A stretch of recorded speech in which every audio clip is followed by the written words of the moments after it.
I was just starting my professional career in football. It made sense for me to stay here. This became the place we knew. In business, it was going out, transitioning from football without anger, without attitude, without regret.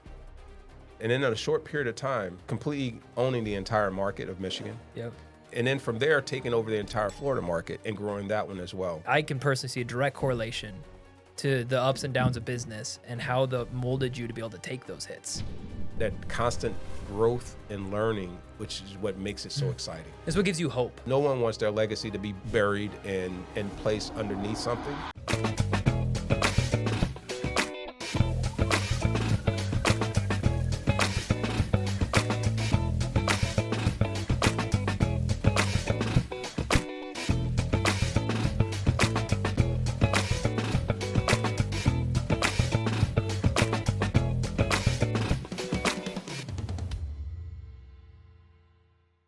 Well, first of all, thank you.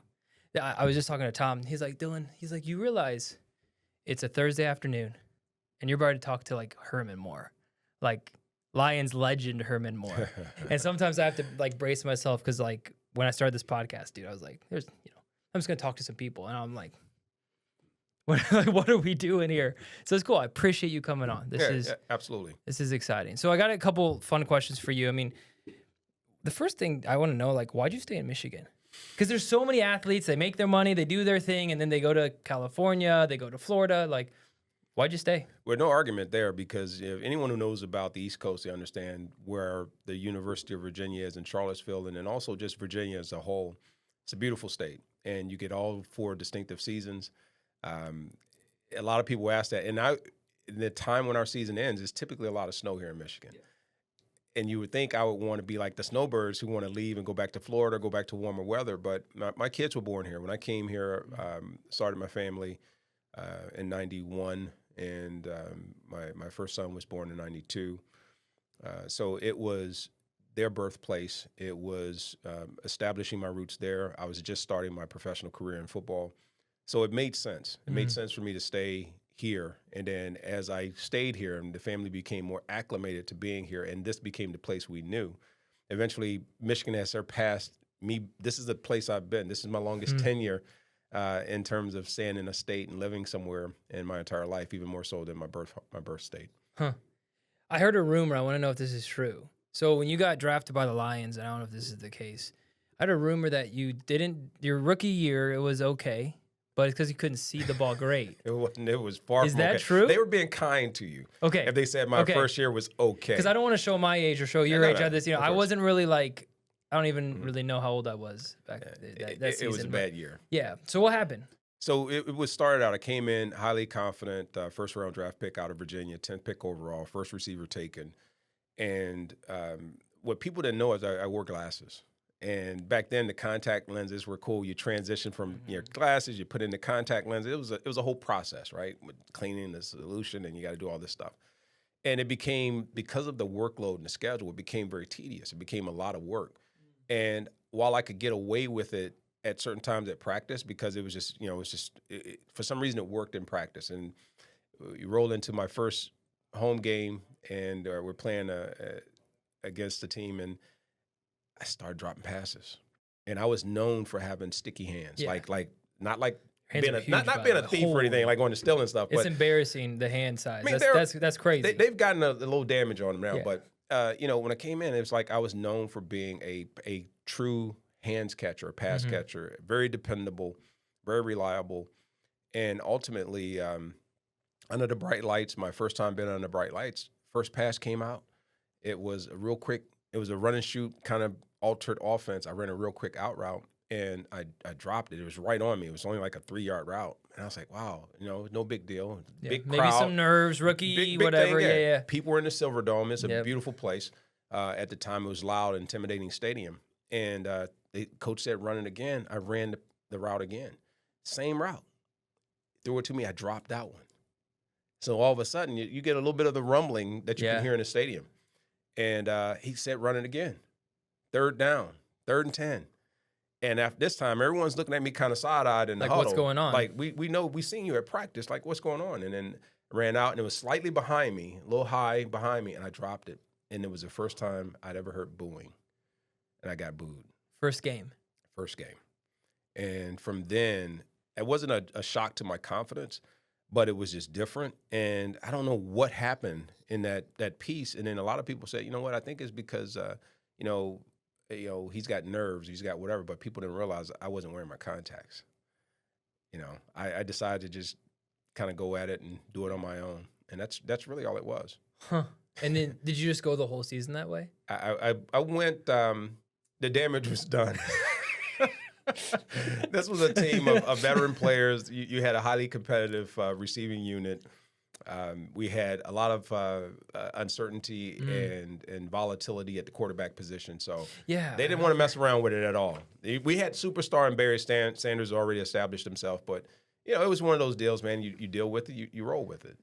Yeah, so who's Scott Mitchell? I wrote his name down. Oh, man, Scott Mitchell. Because I heard he wasn't a fan favorite. Yeah, he may not be a fan favorite, but he's my favorite QB. Really? And I don't say that to, I love all my teammates. Sure. I respect any of the guys that threw me passes, but the one that I had the longest tenure with in terms of consistency and playing with is where I really had my peak years, and that was with Scott Mitchell. And he would get blamed for a lot of things that I will stand up to this day and say he's not the responsible party. You're in a team sport. And in there, we all have responsibilities. Maybe I'm running not as great routes. Maybe I drop passes. Maybe we got, as great as Barry Sanders is, he's not always hitting positive yards. Linemen are all pros, but they're missing blocks or they get beat on things. Like, there's a culmination of all these things that are happening. But at the end of it, it's a team sport. And I enjoyed playing with him. I thought he was a really good, quarterback passer, and had a great rapport with him. So I stand up for him, and people can have their opinion and disagree, and that's fair. Yeah, it's fair. Because I'm learning all this for the first time because I was young when all this was happening, so I don't really remember this era. Right. At all. So this is right. And I'm not going to be a fan favorite, among everyone. Some people may say, these other guys that are better or whatever. But I really enjoyed playing with Scott Mitchell. He was one of several. I will tell you right now, I would be super impressed, even if you were to go look it up, if you could name 14 of the quarterbacks that I played with. Oh no, it was more than that, but. I'll limit you to just 14. Can I tell you? I don't want to have you hurt your brain on that. No, you're good. Like the oldest quarterback I think I remember was John Kitna. Like that. And that's after me. Right. So that's what I'm saying. All like right, so you don't go back but so far. No, right. Okay. That's the live remember watching him play that quarterback. I think there was another one I can't remember before, but yeah. Then we had Dante Culpepper for a little bit. Yeah, that was Dante remember that came in a little bit after he left the Vikings. The Vikings, and so that's kind of when my first memories of like live watching was that. Yeah. That we got Roy Williams, and then I'm actually impressed because being that you are a basketball first person. Yeah, I am a basketball first person. You can quiz me about the 04-05 teams. Right, you can quiz me about that. But I do. Lions was great. I remember when we drafted like a bunch of wide receivers in a row, and everyone was like, "What are we doing?" And what was GM's name? I know we had Bob Quinn. Who was before there. That guy? Matt Millen. Matt Millen. That was a swear word in our family's house. Oh my goodness. We were not allowed to say that word. It's not allowed in my home. It's like Patricia. Like we don't talk about Patricia's time here. Matt Millen was. Yeah, Matt's not allowed in my home either. Yeah, no. or anywhere within any of my thing. And I don't say that in a bad way, but it's like it wasn't the greatest of relationships. And was he GM when you were there too? He came in. He became GM during my time. Had a really good relationship with him in passing during the time when he was a commentator and an analyst, and then even supported when he came to garner support from players who were currently playing when he was looking to take over that position.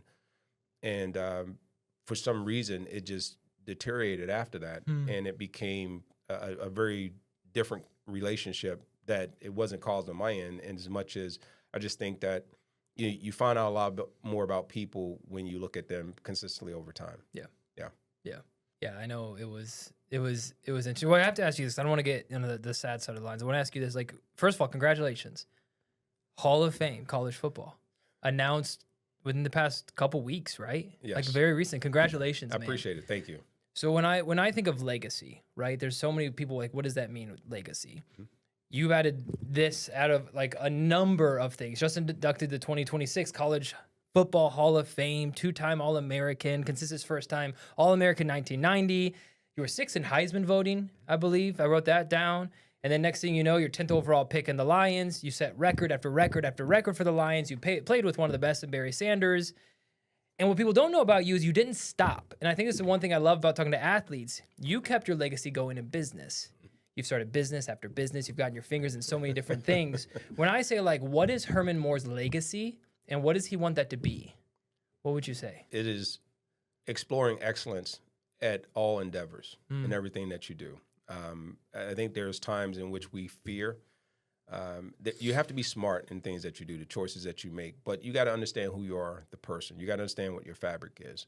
And one thing I've learned is growing up from, I won't call it poverty because I had tremendous love. We just didn't have the financial things that a lot of people would consider, it's a tool, right? And we need that. I grew up in a housing project, single mother, my sister's younger sibling, but we struggled. And so I understand the bottom so I don't fear it. I understand how you elevate and how you continue to ascend. And in doing that, it has allowed me to take some risk and chances that others will fear and never embrace and never try because of the fear of failure. And I don't fear that component because I'm built for it. I've built tools along the way, whether it be in education, whether it be in being resilient, determined, never quitting. And you build all these things to your fabric that allow you to say, that's what my legacy is. So I want to explain that to my kids. They didn't take the path of football. They didn't take the path of sports. They tried it. They looked to do it. But ultimately, it was self-discovery. They figured out who they were. They wanted to be engineers. They wanted to be in the automotive, in the aerospace world. And in there, they took that full steam, and now they're excelling at that, as I did in sports. So the legacy continues in mindset, really. A lot of people think it's passing down some things. Well, what I pass down is something that doesn't expire. Yeah. Right. And that's the trust in yourself.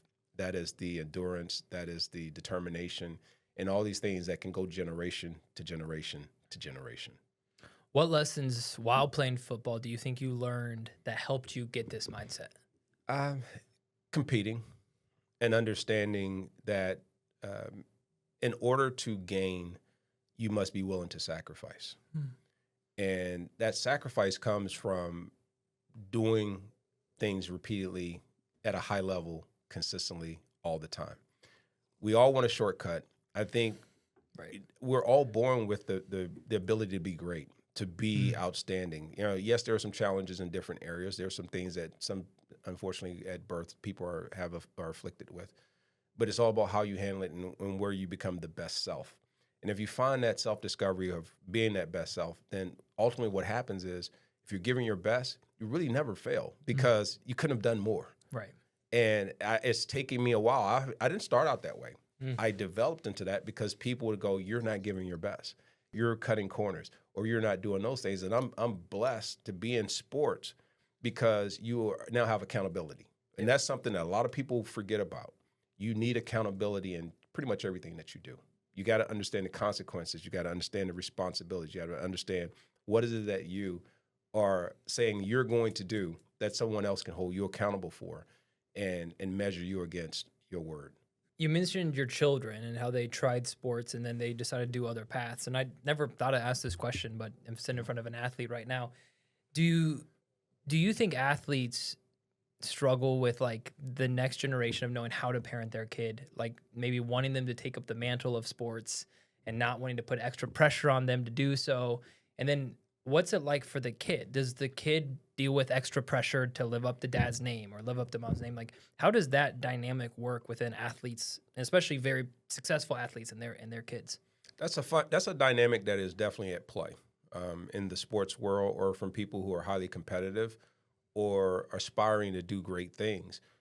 They see themselves, and then because that's their family, their kids, they see something in them that we always talk about. Can someone recognize something in us that we don't see in ourselves? And yet some will start them on a path that they want them to go on versus self-discovery. And that's the part where I go, we as athletes, even those that perform at the highest level or professionals or anyone who's had a high level of success or consistency of doing well, is how do you find your patience and what I like to say, packing your patience to let others find out, what their lane is while guiding. So there's a discipline that comes as a parent when it comes to bringing your kids along and understanding where the give and take occurs.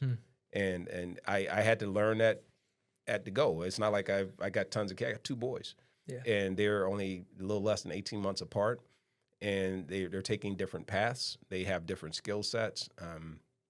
I knew what I knew, and I was still evolving. Think of it. I'm in my early 20s. I'm 23, 24 years old with my kids. And in that being said, I'm still trying to find out who I am. And that's in the peak of your career. Right. And I'm trying to find out who I am. Right. And so it's a balance, it's a delicate balance. And again, a lot of that starts also to what is your foundation of being able to be that delivery system for them as well. That's a good answer, because I know there's like, you look at the NBA, we have like LeBron playing with Bronny, and I'm sure that like is a cool experience for LeBron, right? But I also think of like potentially a lot of unfair pressure that those athlete kids sometimes might have to go through to try to reach dad's name, especially now. Yeah, given the social visibility. media. Yes, right. And I was just curious on kind of how you approach that dynamic, and that was a great answer.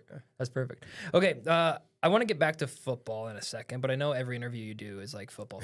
So I actually want to talk to you because you and I, we just talked for a couple hours just the other night. I don't think people understand that you're like a business mind. Like they don't understand that you're like, I'll use the word mogul, right? Like you're a business mogul. People think of Herman Moore, especially in the Detroit world. It's like legend wide receivers, best wide receiver we probably ever had with Calvin Johnson, right? Like stats. That's what they put that box in. But in this interview today, I kind of want to show people that you're like, holy crap, like you've done a ton since your football career. Because I think that's important for people to know. The first question that I want to ask before we get into your business mind, there's a lot of athletes that they leave, they make their money, and they go broke. There's other athletes that invest in business and they make empires and they grow in and whatever. And sometimes both happen, right? When did you first get interested in business? Like when in your career did you realize, you know what, I want to try to prepare myself for the future? Like when did that happen? Wow. I would say that probably occurred probably midway through my career. Like the money wasn't what it is now. Like then you had to be ultra conservative. My first contract was a 3-year, $2.4 million, 10th pick overall. The only guaranteed money, I want to say it was either $400,000 or $800,000, right? What would be the difference? Sorry, really, what's the difference between like a today's pick? Today, your guy's going to probably get at least $15, $20 million guaranteed. The contract may be 30, 40 million or more. And you were at 400,000 guaranteed. Yeah, they're making more than their guaranteed money I would have made my entire career. Wow. And coming out before they play it down. But, you made an interesting point. You talked about the 3 pillars of that typically seem to be the bucket that the athletes fall in. I fall into the 3rd one, where you manage, you do well, you have some success, you then go into a business world, you learn, you have a little success, you crash and you burn, you lose basically everything, and then you have to reestablish and establish and grow yourself. And a lot of people don't know that about my journey because I'm entrepreneurial. If you look at history, and I had to go back and just continue to reassure myself about this transition. And again, I keep learning as I go. I never stop learning. I grow every day. And in this, my journey in this has been by far the toughest thing I've ever done in my life. Business journey, not the football journey. Not the football journey.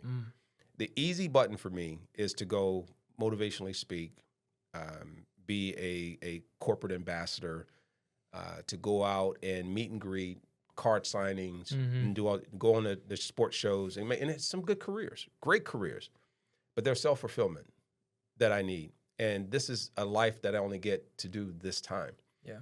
And if that comes at a cost, as long as it doesn't cost my family and it doesn't cost those that depend on me, then I want to explore it. And I don't, because again, as I told you before, because I don't fear the bottom and I don't fear what the public thinks about my rise or fall. I care more about my purpose and why am I here, and is it fulfilling for me? And in doing that, that's what has allowed me to kind of take this journey. But as I said, and as you know yourself as an entrepreneur, man, it is not for the faint of heart. No. and it comes with a lot of challenges. It comes with a lot of relationships that go great, some go bust, and everything in between. But the athletes, I think, sometimes will just impulsively jump into things. We're very impressionable and influenced by those that we perceive as leaders because we lack the education in some of these fields. So beforehand, we always had to have what they call the handlers and people that would do that. Well, I'm a free thinker, and, and I like to think for myself. And because of that, I can rub you the wrong way because I'm going to say, I have a question. Why do that when we could probably do this over here? And sometimes when you challenge tradition and convention, it's met with either it's received or it's repelled. And I found that to be a hit or miss with me. Particularly true because the people you're talking to just like he's just an athlete. It is. Yeah. It is. People can't see past that optic and that focal point to really challenge me when it comes to talking business. And my struggles are tenfold than the person who may have less acumen, but they're given everything, the support and everything else, because it's perceived that this is the only way that person is going to thrive versus saying, hey, this person is kind of ready-made. Yeah. And ready to go and hit certain levels because of the travel I've already had and the journey I've already had. So I've spent the last 2 decades literally trying to convince even the smartest business minds to look beyond that and to challenge me in that area. And it's been tough. I'm not gonna lie. So I've had to, you talk about a lot of things I've built and a lot of things I've done in business. It hasn't been because that's the journey I've wanted to take. I would have preferred more partnerships, more doing kind of a single focus, but I've had to continue to keep building piece by piece, brick by brick onto the vision because it won't sometimes be necessarily supported because people can't see past the athlete. If you wouldn't mind, like as we kind of keep diving in this, like you can say no to get vulnerable, but I'm just curious. If you had to compare your lowest moment in football, what was that? And then what's been your lowest part in business? What's that? And what are some of the lessons you've learned from both? That's a great question. My lowest point in football has been, believe it or not, how to handle when I had change of value within the organization. You're given the same effort, and yet your value changes based on someone else's opinion. And it was tough because you spend so much time understanding that if you do this one thing and you commit to it and you sacrifice for it, then it's reciprocated back with loyalty and all these things. It's not to talk about. I mean, very conditional. It's very conditional, right? As long as you're here, we'll treat you here. But if there's a slip here, then it's baby and bathwater. Was that because of like leadership changes, or is that true of like every organization, or is that just seemingly? It's a consistency in our world of sports. I don't think you can find many athletes other than those that are coveted that would say otherwise. And even then, it depends. And it's not to throw it. People have to understand the dynamics at play in an industry. There's MOs, and players will bicker, players will complain, players will say I'm worth more than perhaps sometimes we are. And sometimes we create turmoil and trouble when the trouble isn't really there, right? But at the same time, there's also egos at play. There's also some other things that are at play with those that are in leadership that sometimes may not have the greatest leadership qualities. That, those things can be oil and water, right, and create issues. So that was my lowest point. Is probably when there was a couple changes from going from and to be very specific because I'm an authentic person. When we had a coach like Wayne Fonts, who was a player's coach, he was very hard on us. A lot harder than people perceive. He just didn't do it in the public space, but at practice, he would get on us and he would demand certain things. And the thing he pushed more than anything was accountability, right, and leadership. And then you had a guy like Coach Ross who came in who wanted more control over how you thought, you moved, you performed. He determined if you should do something good or bad, or how good or bad you could do. He really was. It was total. It was over everything that you did. But he still demanded excellence, right? Yeah. But in a different way. So you're 20-some years old and you're trying to figure out how to navigate this rupture all of a sudden, this change. And so that was a low point, and I struggled with it because the communication. Well, I'm a communicator, Yeah. and when a person doesn't want to communicate with you, and it's just because I said so, man, that was a tough world. But what I did learn out of that is I always have choices. So that was the learning of what I got out of that low point. You know what? There will come a sacrifice to that. I could say I don't want to do this anymore, and I can leave, or I can say, you know what? I'm going to toe the line and do exactly what is asked of me, even if it means that it does not give my best, but I got to be okay with not giving my best. And then fast forward, if I look at it in business, it has been the lowest point there would have been just trusting that if I put my resources and all this stability that I had into something that I was passionate about, the people will come. And the mentality there was they still have to have a reason to follow. I also had to learn that business isn't fair. It's just like sports. The best don't always win. The brightest aren't always given the opportunity. The most prepared can lose out to those who have a relationship who the other opponent, the other person who is wanting to give you that opportunity is more comfortable with. And so therefore, there are no rules really at play. The rules are what you establish and say, this is going to be my standard operating procedures. This is going to be my brand guideline. This is going to be my business modality. And it took me failure after failure, belief after belief that would crater to actually learn it, because I was just not a believer that like there's got to be someone that's not going to do this. And it's not a sad story for me, but what it showed me is that if not me, then who? If not now, then when? And so when I got into that mentality, the lesson was I always have a choice, and I always have a decision that I can make and be accountable for. And either path regardless of environment. Regardless. Right. And any path that I take is actually not a bad path. It just means there's a rule, there's a responsibility and accountability that comes with it, and an expectation. Which one can I live with? So I've picked the harder one, but it's given me the most flexibility and authenticity to stay who I am, even if it means I crash and burn and fail. Right. I'll go that route. What do you love about business? The people, the challenges. Like, I love problems that need fixing. I love disruption. I love challenging tradition. Some people may say, you sound like trouble. No, I'm not trouble. But what I am is someone who doesn't rest on today is good enough. And I don't say all these things to you. I mean, what I'm telling you, and I can say it to you so fluidly, is this is how I live my life. Right. But what I discovered is this is not how the world really works with most. Most are wanting to go A, B, C, D.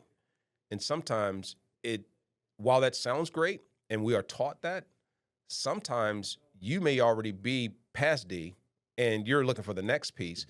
And then we slow down because we need to accommodate the people who are at A. That means I'm in the wrong space. I need to go with the people who have already gotten over the D stage, right? And I don't know, man. It's been fun. It's been challenging. I wish I hadn't made certain decisions and choices, but that's water under the bridge. And that's how you have to learn. It is what it is. Yeah. And I'm here. So I want to flip the question now. So we learned like the low end. Mount Rushmore for you moment in your career in football. What was that? Oh my goodness. Because there's so many. Like, it was either personally or team. Because that's the other thing that people have to know about me. Like, there's the individual accolades and individual high points and low points, and then there's the team. I would say let's go individual first. What was the moment that when you look back, you're like, dude, that was the peak? Like, that moment. Oh, it could be a game. It could be a stat. It could be a accomplishment. What was that like? This was it. I'm gonna go a 1A and 1B. Okay, if that's okay. You got to. There's so many to choose from. I mean, so the first one would be going from a player that got booed in his first preseason game that looked like he was going to be a bust in the NFL. I'd started playing football when I was 6 years old, and it culminated becoming a professional football player. I got to the summit. And yet on that stage, we've heard people say I didn't come this far to come this far. The first time since I only had quit one time in football in my life, and my mother brought me back and said, "You're never allowed to quit." And I promised I would never do it. I came that close after my rookie season of quitting and saying, "I'm gonna go do something else," because of the weight. I'm a young kid. I'm here by myself. But then having the opportunity, Robert Clark goes down and gets injured. I become a starter for the Lions in the playoff game, biggest game that this organization has had in a while. And I scored my first touchdown against the Dallas Cowboys. And my teammates come out to celebrate with me, and the adulation, and the fans are going crazy because it's a touchdown, but my team's coming along for me and going, "I knew you had it in you all along." Even in just high five. High fives were nonverbal communication. They were just a sense of you've arrived. You got this. And then from there, I started the next 7 years and went on a stretch to become one of the greatest stretches ever. Not only just during that decade, which is great, but in history. And along the way, setting NFL records, going to Pro Bowls, becoming an All-Pro, being a conversation of Offensive Player of the Year with Jim Harbaugh and Bryce Popp and Brett Favre as the 4 finalists, and becoming an offensive on the same team as a Barry Sanders, but being the offensive MVP for the Detroit Lions in '95. It was a summit. It was like, wow, this is great from the individual standpoint. Yeah. What about business? Business, I would say it was. I'm gonna give you a 1A and 1B on that one. If it's okay. Consistency. Because the 1A on the first one on the sports, just to clarify, was the catching of the touchdown, my teammates coming in, the rest. The second part was being able to see something through to a final place. And to a level that's just... Yeah, individual. The only thing that was left was like league MVP, right? And now the last one is the NFL, Pro Football Hall of Fame. In business, it was going out, transitioning from football without anger, without attitude, without regret, and then becoming a franchisee and trying the franchise world. And in a that was with Cinnabon, with right? Cinnabon, and in a short period of time, completely owning the entire market of Michigan. Yep. And all the units, and for development. You're undercutting yourself. 17 locations. I just want to make sure you're undercutting yourself a little bit. Just a little 17 locations in Michigan and Florida, correct? Correct. Okay, I took some notes, so I don't want to, and then, that's huge. Yeah, and we grew probably 3 or 4 more units. And then from there, taking over the entire 2 years, a year and a half later, acquiring the entire Florida market and growing that one as well. And then becoming one of the largest franchise partners in a publicly traded company system. In a matter of a few years of leaving the professional sports, right? And along that way, all the things I did in discovering, all the highs and the lows and everything in between, it grew me as a person to show me that I was adaptable and that I could go into different places as long as I carried that mantra I keep talking about, that if I'm gonna go all in. I'm gonna give my best. And that was probably one of my biggest highlights in business. But then fast forward, it was saying, okay, now I'm understanding not just purchasing someone else's system. How do I build my own systems? How do I uncover the anatomy of business? Because business, no matter what business you do, there's a core principles that are in there. There are core components, probably a good 4 or 5 things that you must do in there to be successful and be really on top of. And what I did is I started to develop those, and then eventually, because of the no's, and people telling me, no, we don't think you can do this. No, we're not going to give you the opportunity. I started to acquire those pieces with with financial institutions saying no, to where I have to take a risk on myself. And I have the highest risk in me. And as an athlete, that's kind of how you play. That's how you want. Yes. It's like, again, basketball. I'm a basketball guy. Like, as a shooter, I wanted to be at the free throw line. Right. Like, I want that risk on me. And I think that's probably why you were more comfortable than most doing that, is probably because you did that your whole career and you wanted that moment. And that's, again, I think a correlation between sports and business is it teaches you so many lessons about betting on yourself. It is a team game, but you still got to show up and perform. Correct. And the team aspect of it is what I got out of it has been, as I look back over my life, no journey that is great is traveled alone. And all the people that have sown into me, from my my adolescent years to my young adult years to some of the toughest challenges and trials and tribulations in my life, and the mentorship and just coming from, and everyone thinks that's these gurus, and these sometimes it's just the regular people to say sometimes stop, or sometimes people say go, and the others that say turn right, turn left, or those that just sit there and say, let me hear what you got to say, and I'll give you my opinion. And what I've learned is to listen. And even as you and I, we've gotten to know each other, there's things that you will say to me. You're younger. You're 31 years old. Yeah. Right? I'm a baby. Right? You're a baby. I have a son who's 32 and another who's 33. And it's no different. They give me advice. And there's some things that they know in this world that I may not be as astute to. And I listen to you and those things. And every time I come away, I walk away with something. I do. It's not passive. It's a very active listening and conversation that I have with people. And I've learned to do that. And if out of my journey, anything that has happened has been exceptional, is to learn something from every area, even in the downturns and the upturns. They're equal to me. Yeah. The upturns are more fun. Yeah, But the upturns are fun, but the biggest growth happens is in the fall. yeah. It really But I does. think that growth has to be intentional, because I think the fall can crush some people. But if you, again, go back to sports, like when you're used to sacrificing for something and you're used to failing, you're used to dropping a pass, like your story, you dropped 3, you had people booing, and that could have crushed someone. That could have given someone else the yips to where, but learning to push through that regardless. I mean, that's just, I think it's a testament of the lessons you've learned in football. I can personally see a direct correlation to the ups and downs of business and how the molded you to be able to take those hits. Right. Because I think, we talked on the call the other day, and I asked you about a couple of businesses, and, they went well and you learned. And like for me too, like we tried to start a video editing company. We learned a ton. And now I know the international editing space. Right. Now I just sold equity in that company, right? It's awesome. We exited, but great relationship.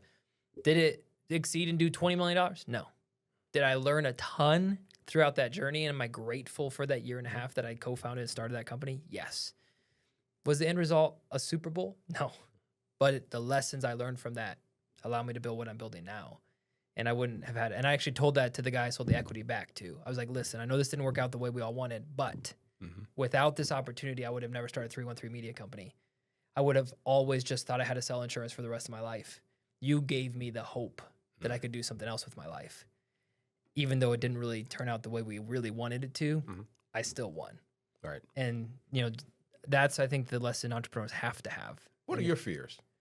What are your fears? Wait, who's the host of this show? I'm just curious because I'm curious. You've asked me a couple questions. I don't want to take away from your show, but I'm always interested. I'm always interested in learning too. Like, this is our show, by the way. So you're an entrepreneur. Yeah. And as you look at some of the challenges that you've had and some of those things, are there any fears, or how do you feel that you are prepared for this next iteration of your business? And if so, like why? Like I'm sure you talk about the things that have happened in the past. Yeah. We bring those things forward. We learn, we adjust, we become, whatever.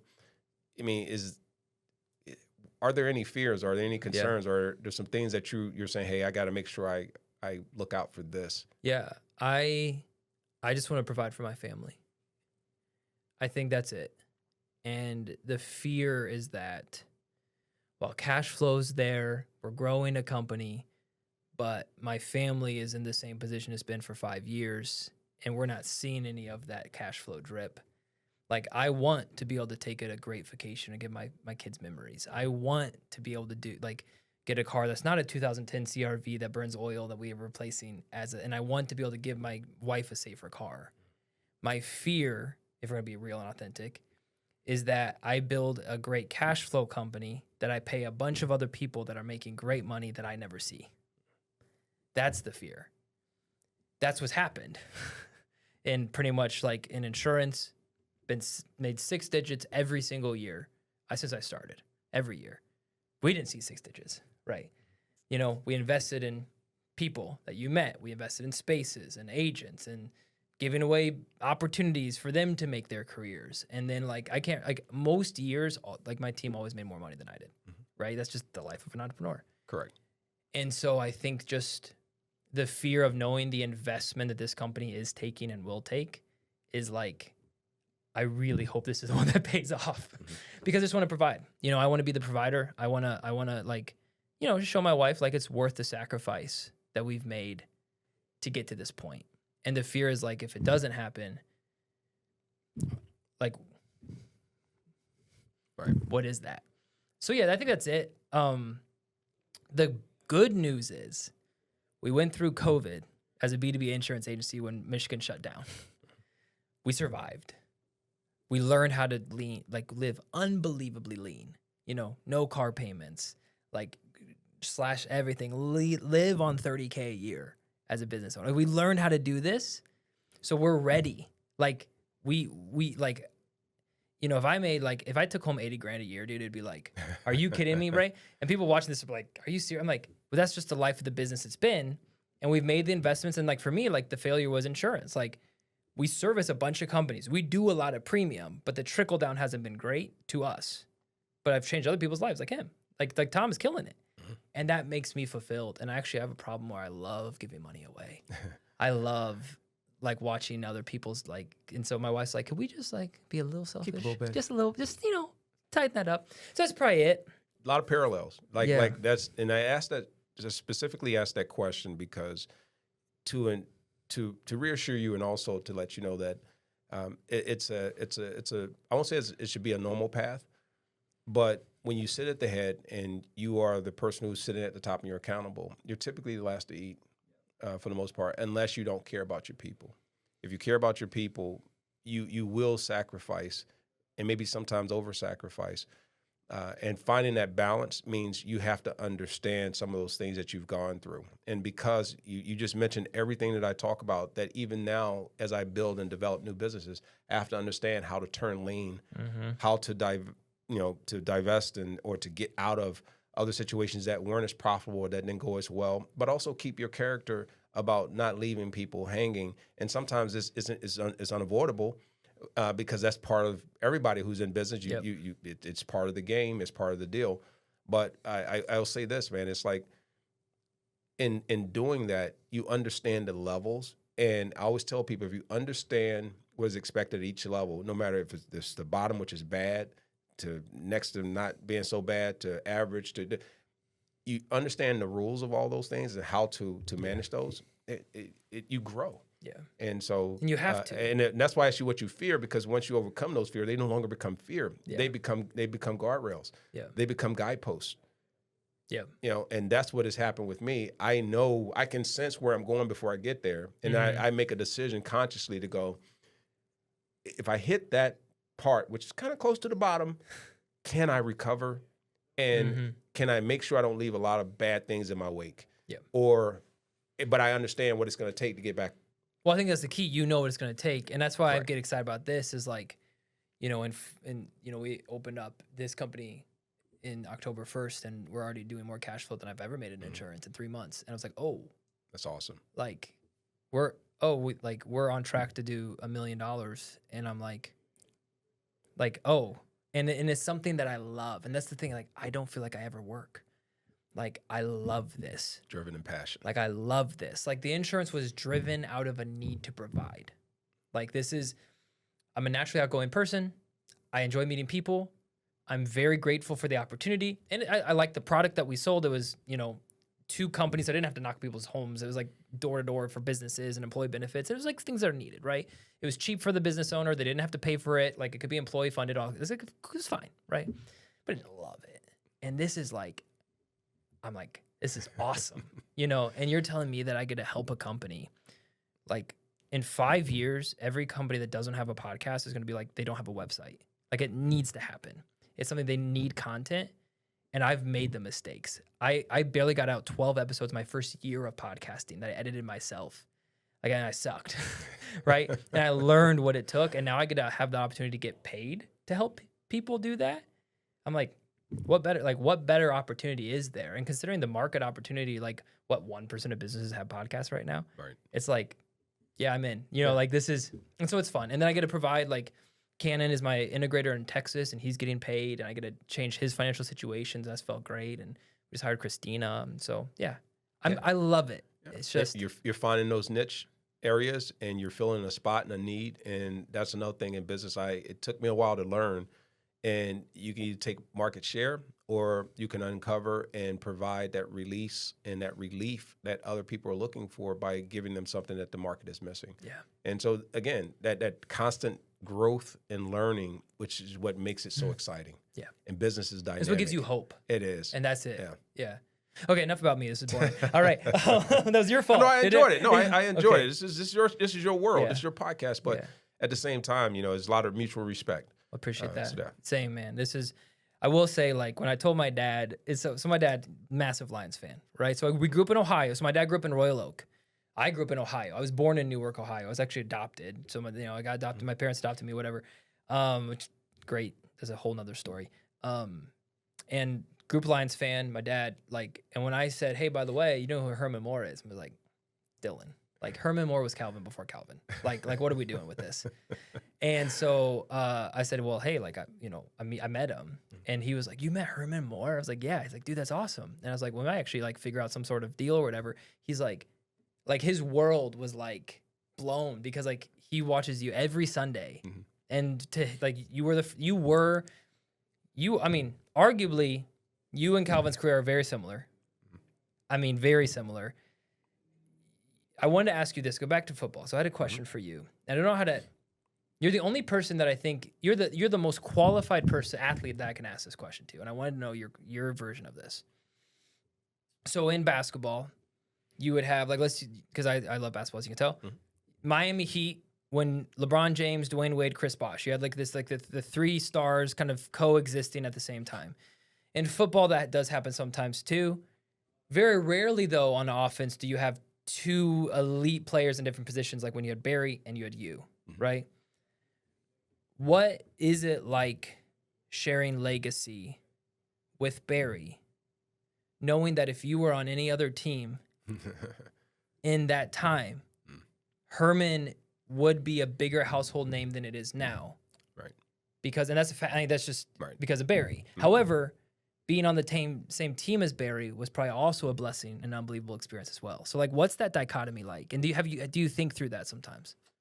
I'm asked that question often as of late, especially given the conversation and chat around. I'm really vocal about enshrinement and my opportunity to get a gold jacket. You're always blessed to be around talent. Arguably, there is no debate, there is no question about the legacy of Barry Sanders and what he's meant to this franchise, to the league itself, to the position and reinventing it. And other teams, if you go to other places, the irony is you'll find others who will say their running back was better, right? And all you have to do is just go just a little bit towards the west, a little bit south, and you go to Dallas, and a lot of people will talk about Emmett. Or they'll talk about other players who came before, depending on running style. So it comes down to the stylistic piece. But with Barry, I think it's his character. It is the way in which he carried himself. But I also think it's the marketing power that's also behind making sure that legacy lives and it breathes. And with that, you can get lost. If you're not matching that, then it becomes almost like a one-person show. Yeah. And that's not a Barry Sanders problem. Barry's just great. Barry's who he is. He's Heisman Trophy. He's best running back in arguably in the history of the game, right? And he's an icon. But we all know, and I said this before, that even if you talk about how great I am, I would challenge and say Brett Perriman and Johnny Morton and my quarterback were the greater influences to how I performed and how my career turned out, because I needed them in the secondary. I needed the quarterback to make the right read. Yes, I needed Barry Sanders to make the defense respect him, but they knew we had receivers. It's not like they said, hey, let the receiver out there go unchecked. Let that receiver go unchecked. That's a two-way route, because arguably you could say because of Herman Moore, Barry had more space. Correct. I mean, it's a two-way. Well, it does, and that's my point. It is all about the narrative. Yeah. And the narrative that gets told is that there's always only been just one player with no support. Well, I can argue you got 3-time Pro Bowler in Kevin Glover, who was a center, a 7-time Pro Bowler in Lomas Brown, a 4-time Pro Bowler that was with me, that are taking up more than 50% of his career that he played with. And then that's on the offensive side of the ball. Yeah. And that's before you get to the defensive side. So, again, this is not a Barry piece. The reason everyone falls behind and becomes more individualized is because of the marketing that goes behind it. This is a team sport. And the last time I checked, we all have the same amount of Super Bowls and playoff wins and losses on our resume during any individual's tenure. But I appreciate it because I think because of him, it brought light to Detroit. Yeah. It brought light to the team. It also allows myself and others to continue to at least be a part of a conversation, even if it's not at the depth that we may want, because of his greatness. Yeah. And so in that, I say I would never trade him for any teammate or any other running back. He is the greatest in my mind. And became friends with him. He has remained consistently the same person over time. It's not great, widely outspoken. It's great to see him speaking out a little bit more. But yeah, I mean, it's a tug and pull because I want my legacy to be its legacy and stand on its own because it can from the individual component. And then when it comes to what was my contribution to my team and my teammates, it also will stand and show that I not only supported, but I was widely supported. Yeah. And so I want to bring favor to all of them as well, and the coaches and those that sold into that. And definitely Chicago, Minnesota, and Green Bay for giving me all those touchdowns. So, I got to throw that. You can't be that without those guys. So I got to throw that in there. Thank you for your service. So thank you for that. So, but no, it's a tough one. Yeah. It is a tough one because no one wants their legacy to be buried and placed underneath something. And then you don't want to be called out as a person who has ill feelings or sour because you want to say, hey, not so fast. What about this? Yeah. And unfortunately, who do you think spins the narratives?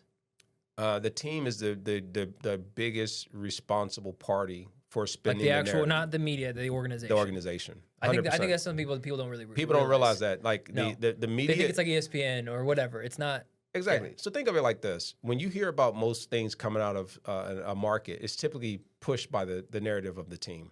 It's by the coaching staff, it's about the organization, it's by their media team, because they are in the business of marketing that all the time. So they're going to be the ones who are going to spend the most media about its organization, the people who have come through there, the good, the bad, the everything. So if the team doesn't do it, then you're already going to be ice skating uphill. It does not matter. And I think they understand the power of what they have. So therefore, if I ever look at it and go, and it is what it is. If I were to ever say, why aren't you in this light? I'm only going to point to a single source, because it's definitely not because I'm not out doing my thing and traveling and trying to make my way and be a good guy and do all these things. But you need those people that you laid it out for to lay it out for you to make sure it How doesn't much die. pull do former players have on this kind of thing with their organization? Not much. Is that organization like specific? Like it depends on the organization? Depends on the organization. I think there's organizations who understand the power of making sure that the legacy of their players are always placed out front, and because that's what the fans come for, right? They come to support the organization. It's not always quid pro quo and transactional to where I want to give you this, I want to have to see a good game, I want to have this great entertainment. No, I also want to have a team that I can be proud of and talk about its history and its legacy, and I want to revere its players, and I also want to be supportive of all of their initiatives and all the things. So when I go somewhere and they talk about, you go to a team that's won the Super Bowls and won all those things, the only thing right now, because we don't have Super Bowls we can lean on, is excellence of our players and the legacies that they've done. The Lions almost feel afraid to do that. I don't know if it's afraid, and no, I can't speak for them. I'm not going to ask you to get in trouble. No, it's okay, because they understand. Like our relationship is a operational relationship. We get along well enough. Could it be better? Absolutely. But at the same time, there's nothing I want more than wanting what it's deserved and what the players, not just me, deserve. And that is just recognition, appreciation, and all those things. And again, I'm not going to sit here and go back and forth on what the Lions are doing or not doing, as much as saying I would hope we all feel we can always do better. Like I always look for ways like, how can I embrace the organization? How can I do more with the organization? How can I take them everywhere I go? How can I be a great ambassador, even if it's unofficial at this stage? When I'm serving someone, they go Herman Moore, Detroit Lion. So I naturally will take their brand with me. So I'm very protective of their intellectual property and their brand, just as I would be of myself. And therefore, when I wear it and I wear it proudly and I speak on it like that, I try and do it that way. And you just want that reciprocated. Does the whole like brand new Lions thing rub you the wrong way a little bit? Not really, but I know a lot of it has been, the irony has been this, all right? Call it what it is we don't want to keep talking about same old Lions. We want to talk about the Lions from the past. We want to talk about these guys, but then you look at the guys they bring in to really market it. It's the same as the old guys. Right? It's like okay, you're bringing the people you're saying you want to forget about into the fold. That's funny. And so I've never thought, but that is funny. So it becomes one of those things where it's not you're not throwing right here. I'm not throwing jabs and please by no means. I don't want anyone to think that because I love the people over there. I work with some fantastic folks. But it's a mixed message in the public and the private space. And then it is a piece where I think we can just do better. I know I want to do better. I want to try and do better. But it takes two people. It takes two parties. And I listen to the alums. I'm around them. I know they're trying to do a lot there to make sure they bring the guys back. But it's more than just saying come to a game. A lot of it is the storytelling. A lot of it is not the where are they now, but here's the appreciation we have for what they did and what they sacrificed. Yeah. The marketing pieces of it, okay, you got that down to a T, but it has to extend beyond that. Otherwise, it does like anything else that we do. You put it in a shelf, you can put it in bright lights for that day or that moment, and then it gets dusty and then it disappears. Yeah. And it doesn't even becomes a faded memory when that is brand equity. That is social equity. That is commitment to your fan base. It's worth a lot. That is commitment to your brand. Because I think people forget. I think organizations forget. And this is coming from a guy that just fan, right? Like my dad resonates more with Barry and Herman than he does with Amon-Ra and Gibbs, because that was when his formative years was watching you and Barry. And so when you try to move on from the past, you actually, whether intentional or not, and you kind of force only the current players on people, you actually kind of alienate the people that don't feel as connection with them as they did when they were a child or they were a teen. And so I think that it is unbelievably important to keep the generations of greats active, because there is a fan out there that's their guy and that's their person. I'll tell you something that's interesting about that, not to belabor it. Because I love marketing and branding. And you can disagree with me. I don't know if you agree. No. I'm agreeing with you, but I'm going to give you a little bit more. And again, this is the insight that allows it to come full circle, but it has to start with dialogue and conversation, not exclusion. Yep. So the number one thing I hear from fans is after they get, they'll talk about, I love watching you, love watching Barry, you guys were this, you were Calvin before Calvin, you do all this other stuff. Cool. They go, the fact that you guys are approachable and that you guys are accessible, and versus it started a while ago as the salaries start to go, they became inaccessible. They became more of a commodity that you had to pay extra dollars for just to have access to. So they look at guys like myself and Lomas and some of the guys that have been in the market. I've heard Lomas is a great dude. And because we're approachable, that brand equity and that social equity, which is going to spend a lot more than your dollars. Like you got to spend for that, whereas we naturally are getting it because of our personality. They say that players have lost that and they don't have it because you can't go up to them and you can't take but so much of their time. They're super busy without transaction. And it's got to be, we got to make it so that they are, and it's sometimes I think it's done on purpose because it drives demand. Yep. But at the same time, you don't realize you're hurting the brand and the extended value of that player post-career. Right. Because people are going to remember. And the first thing they tell me all the time, even if I have highs and lows, they go, I like you as a person. Football, all that's great. Yeah. They say, but you know what I love about you? I love who you are as a person and that you're approachable. That's got to be the best compliment. It is the greatest thing. Yeah. When my mom sees that and she hears that, they can say, I remember your Green Bay game, man, 3 touchdowns in the first half, and you were killing them. And she's like, okay, that's great. And they go, but you know what? You were raised right. you're approachable, you're the nicest person. And Your you know mama what? knew what she was doing. You can take all that other stuff, put it in a box, and let that get dust. Yeah. And that's why this part of it is the part that gets missed. And it's important for us to have that connection with those guys, not just your superstars, and not just the superstars, but having access to those who are in the marketplace, actually having real-time touch points with the fan base, the community, philanthropy, business owners, that we can share that knowledge back. So it's and somewhere in there, it seems threatening. Like I cannot figure it out, and I don't understand it. Maybe it's the delivery system. Yeah, maybe it's the delivery system. Maybe it's the fear of something else. There could be some insecurities. Or the control or something like that. But I go, there's nothing that you want from those people other than the past knowledge. Right. And nothing that you want as a player. I can't speak for every player, but for me, more so than from the organization, is to say we are synonymous, and I have a value to you. You have a value to me. Why do we have to be oil and water? Yeah. And why do we have to be at odds? Yeah.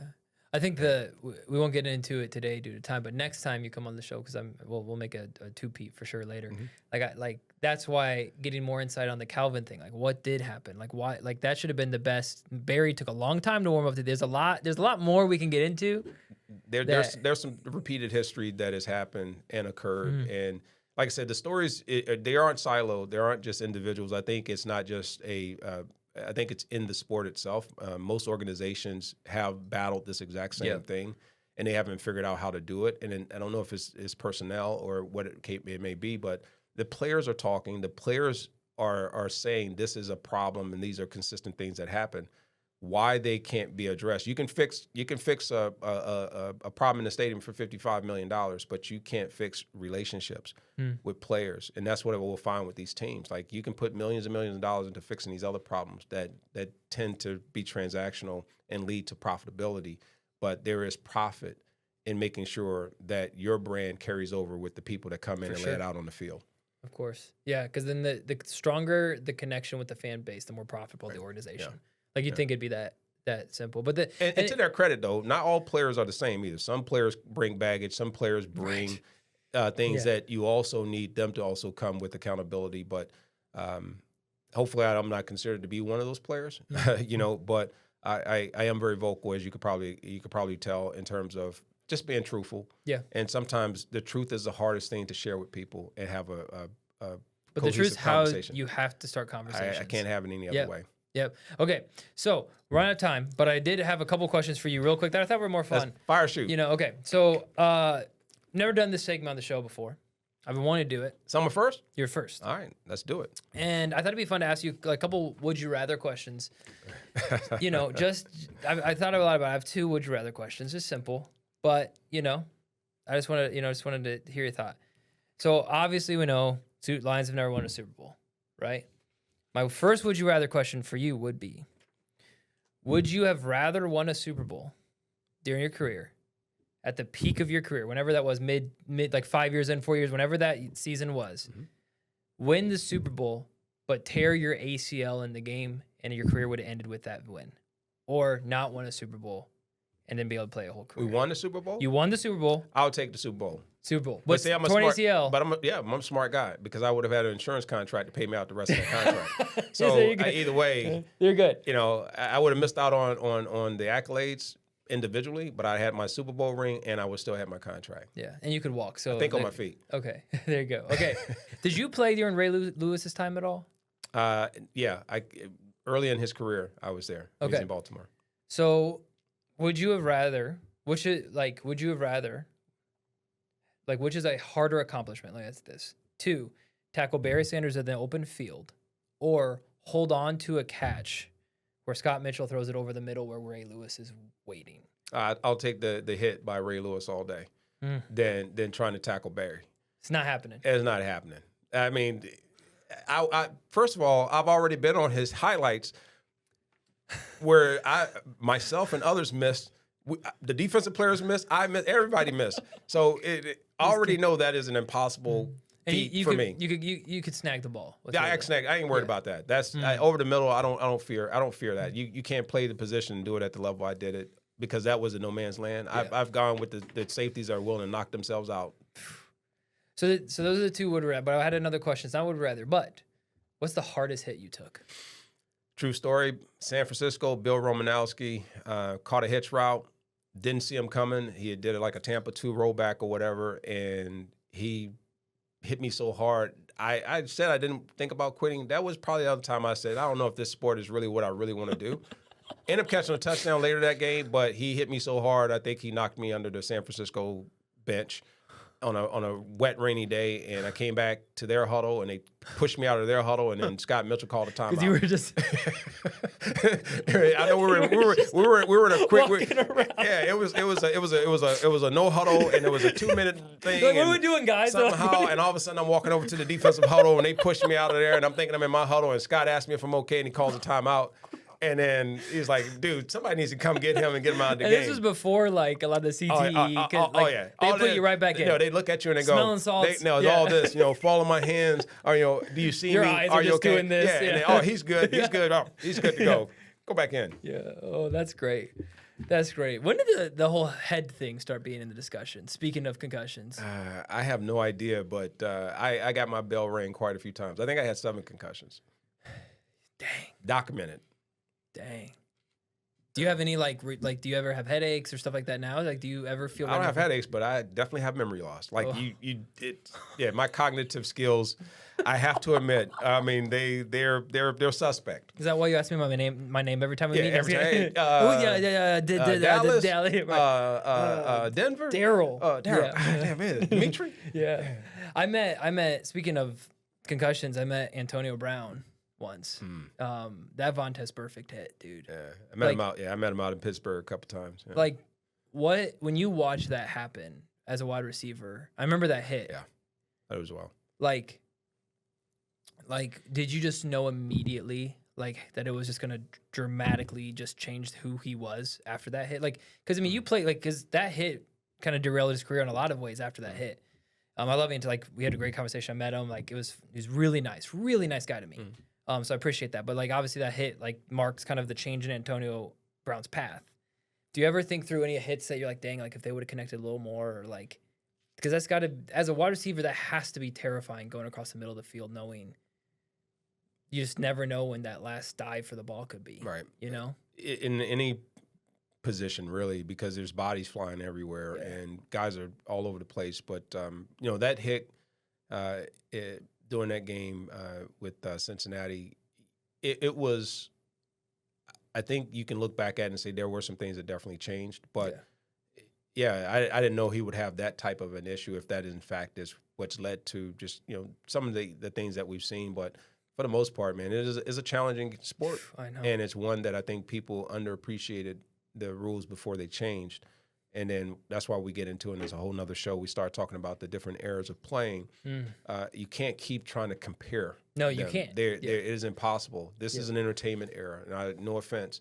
And yes, it's still a physical game, but it's truly totally different than what it's been I mean, in it's the the past same years. thing with basketball, with the Detroit Bad Boys elbowing Michael Jordan in the face. As he Is there dives. traveling actually still in basketball? No, I know you get at least 12 You steps. don't even have to dribble anymore. Right. I saw one highlight, and we won't say which GOAT it was, but, man, he literally went from half court almost past the free throw line before he took a dribble, and they got a foul. He got a foul called at the end, and he didn't even get touched. Yeah. Oh, don't get.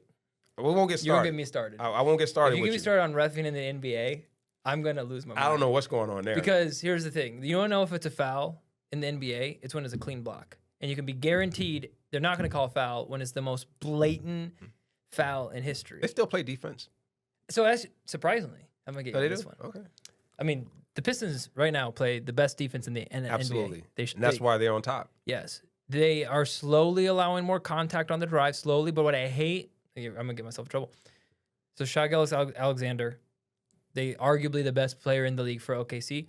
Literally, his MO is throw his body into a defender and hope he gets free throws. He scores 30 points a game. Yeah. If you take the refs out of the game, Shai is not a top 20 player because he has to have the whistle. And now, again, you could argue that he would have then adapt his playing style. Sure, maybe. But it drives me. Is it that, or is he exploiting the rules? But And he's exploiting. But if he doesn't have them, I'm like, is he as dynamic if he doesn't get 20 free throws a game? That's all I'm saying. I like Cade. What I love about Cade, he's an ethical hooper. Right. He finishes. Strong player too, man. He Strong finishes. player. He gets more and ones. Like he doesn't flop like Brunson did in the playoffs. He doesn't flop, and I appreciate that a lot about Cade. He's just an ethical hooper, man. Mid range. Like everyone says, the mid range is dead, and then Cade comes. He's like, I'm gonna bring it back. And so I don't know. I love, but the product, they're very similar in where they've gone. The NBA was like, we need higher scoring games, and it's like, no, we don't. The fans love defense. You want to know why the 04-05 Pistons were so popular? It wasn't their offense. It was Ben Wallace. It was defense. That's what made them so fun to watch. Same in the bad boy era. Right? Yeah. Like, and you had Tayshaun Prince, who's a freaking alien with like his fingertips would touch the ground when he ran. His arms were so long, but he would lock anybody up. And like, that's what I think the NBA is missing. Is there's so much in sports? It's so much about entertainment. You're gonna get on my sports side. Well, no, it's the same. We having the same debate. But it's so much the same about thing. entertainment that you're missing what fans actually want. Like in basketball, fans like seeing steals, blocks, fast breaks, lockdowns, shot clock violations, dances in the NFL, and what's the next skit? And all that stuff. Yeah, people like seeing concussions. No, it used to be the kickoff and watching hits and all that. It was really entertainment. It was a tough sport. Football was football, but now it's. I'm telling you, it's a different. Like, it's just different. And it's not a knock on the players, but it's just different. Is the Devin Hesters of the world wouldn't be stars in today's NFL? Right.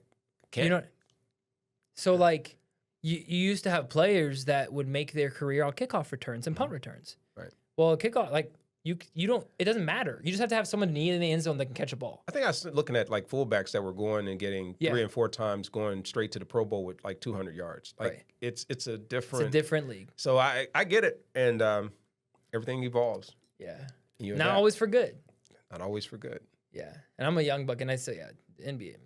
We'll talk about it. I'm gonna get you to be a massive fan, by the way. All right, we already took that challenge. I'm gonna start doing my sports tour. Yeah, we talked about it. I love our teams, man, and gotten to know a lot of the players and the different ones, kind of behind the scenes, and just super proud to be here and be part of the Detroit culture. I'm glad you stayed. I'm glad it's cool, Absolutely. and I think that's why Detroit fans love you. You stayed.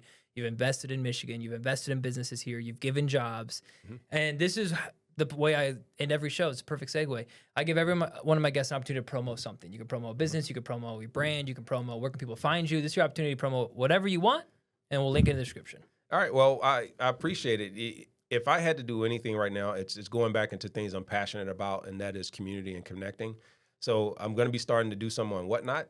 I got reeled into that with some people who were doing some really cool stuff and creating great conversation online in a space that had energy.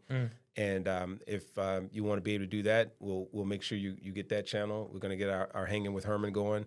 And for those of you who are looking to be a part of that, and you want to come in and have that person-to-person and that storytelling, and my channel is going to be mainly about that. It's going to be storytelling. It's talking about unboxing the 90s, and as which the theme is, and unboxing really just the sports in general, man. It's going to be a fun space, a passion space for me, and it gives me a little bit of a release away from just the business, because that in itself, we'll continue to kick at doors. You need to have some outlets. Yeah, you got to have some outlets and not overdo it too much, and make sure I go back to what makes me really, really, really passionate and happy. That's good. Well, whatever link you have for me when we release this podcast a couple weeks, we'll make sure we put that in the description. Guys, go follow Herman Moore. You can follow him on Instagram, Facebook, LinkedIn. We'll have all the links for you. Brother, this was a blast. Always. Thank it's a pleasure. you. Thank Hopefully you, you had fun. Always. Come on.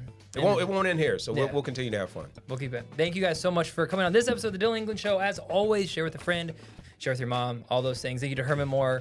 Lions great, but business mogul, everything else, plus that and more. Hope you guys enjoyed this conversation. If you did, let me know. Drop a comment. We'll see you guys in the next episode. Peace.